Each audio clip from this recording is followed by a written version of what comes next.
I call our world Flatland, to make its nature clearer to you who are privileged to live in space. Imagine a vast plain on which lines, triangles and other figures move at will, yet without the power to sink into or rise above the surface. You will at once see that in such a country, nothing is or can be visible to us except straight lines. Should a person approach, his line becomes larger. If he retreats, it dwindles, you see. Yet, circle or square, a straight line he looks and nothing else. Now, our women are straight lines. Our soldiers and lowest classes of workmen are isosceles triangles. Isosceles triangles, which also have at their vertices a very sharp and formidable angle. Our middle class consists of equilateral triangles and squares, to which class I myself belong. Our gentlemen are five-sided figures, or pentagons. When the number of sides becomes so numerous that the figures cannot be distinguished from a circle, they are included in the circular or priestly order, and this, of course, is the highest class of all. Irregularity of figure means the same with us as a combination of moral degeneracy and criminality with you in Spaceland. When the irregular comes of age, he presents himself for inspection. If he is found to exceed the fixed margin of deviation, he is either destroyed or else immured in the government office as a clerk of the 7th class. How shall I make clear to you the extreme difficulty which we in Flatland experience in recognising one another? To be sure, our hearing is one simple means of recognition. But we cannot altogether trust to this method. A second method is therefore most important. Feeling. Now, you see, the sense of touch enables us to distinguish angles with great precision and is the critical test of recognition not only between strangers but as to the class. For instance, Mr. Wintisterit, permit me to ask you to feel and be felt by Mr. Sproggles. You see, it's quite simple, actually. You see, I'm trying to explain to you how I came to be in my present absurd position. You see, it was all a misunderstanding. It really was. You see, it was the, what was it now? The last day but one of the 1999th year of our era. And I was sitting in the company of my dear wife, discussing geometry and arithmetic with my youngest grandson, a most promising young hexagon. Oh, Grandpapa, if a moving point constructs a line and a moving line constructs a square, what does a moving square construct? Nothing at all. Nothing at all, you see. For geometry, it's only 2 dimensions. Grandpapa, if one may picture the number 3 squared as a square, how may one picture 3 cubed? I've already explained it to you, you stupid hexagon. The boy is not a fool. Right? 3 cubed has an obvious geometrical meaning. How comes this woman here? What makes you think this stranger is a woman? Feeling is believing. Oh, permit me, madam, to feel and be felt by. Ow, ow, ow, ow, oh, Lord, it's not a woman, it's not a woman. Can it be that I have so misbehaved to a perfect circle? I am indeed, in a certain sense, a circle. I am many circles in one. I'm terribly sorry. I That's never all right. know. Well, I don't don't know. worry. Just step beside myself for a minute there. Have you felt me enough this time? Oh, she was right. Most illustrious sir. Please excuse my indiscretion. Oh, dear.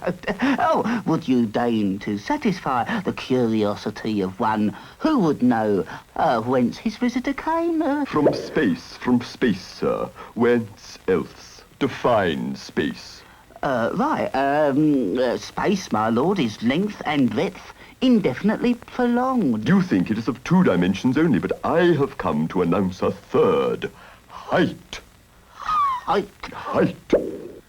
What, northward? No, not northward. Upward. Out of Flatland altogether. I still do not comprehend. When I your cut lordship. through your plane, I make a section which you rightly see as a circle. So- Now, I will rise out of your plane, Right. and my circle will become smaller and smaller until it dwindles to a point and vanishes. Now watch. There. Monster! Why will you refuse to listen to reason? Then meet your fate. Out of your plane you go into the land of 3 dimensions. Once, twice, thrice, 'tis done. Ooh. Impossible. My countrymen. Ugh. I see they're inside. Whew. Either this is madness or it is hell. It is neither. It is knowledge. It is 3 dimensions. Follow me. Now, I must introduce you to solids. Behold this multitude of movable square cars. See, I put one on another.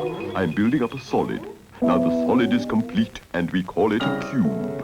Pardon me, my lord. Methinks I see no solid, but only an irregular figure. True, it appears to you a plane, because you are not accustomed to shade and perspective. But in reality, it is a solid. Pardon me, O thou whom I must no longer address as the perfection of all beauty. What? My lord, your own wisdom has taught me to aspire to one even more great, one above you, who confines many spheres in one supreme existence. Take me now on the second journey into the blessed region of the 4th dimension. There is no such land. The very idea is utterly inconceivable. Oh, and in that blessed region of the 4th dimension, shall we linger on the threshold of the 5th and not enter therein? Oh, no, indeed. Let us soar to the 6th, the 7th, the 8th, and even the...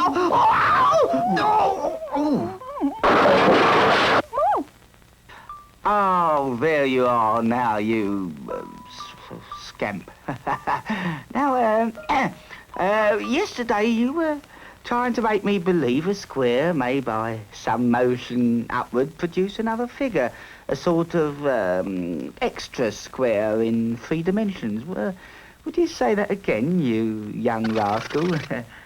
Oh, dear Grandpapa, that was only my fun. I don't think I said anything about the 3rd dimension. How silly it is. Oh,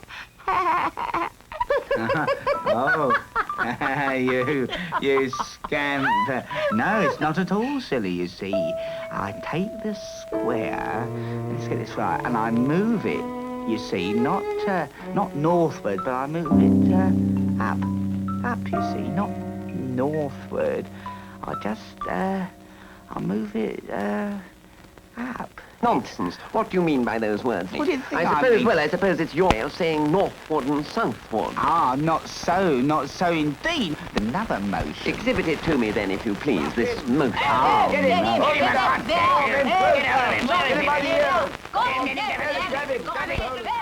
You're charged with seditious and heretical actions arising from the profession of a belief in and attempted preaching to others of the third dimension, can you perhaps indicate the direction which you mean when you use the words upward, not northward?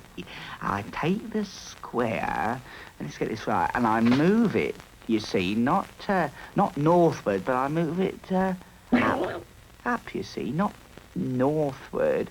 I'll move it up. My lords, I can say nothing more. In that case, I have no choice but to sentence you to perpetual imprisonment. Upward,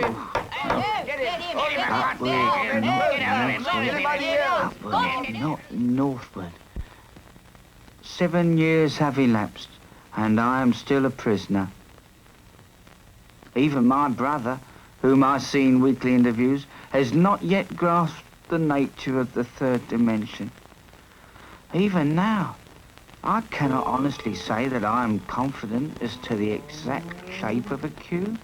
And there are moments when even this hard wall that bars me from my freedom and all the substantial realities of Flatland itself appear no better than the baseless fabric of a dream.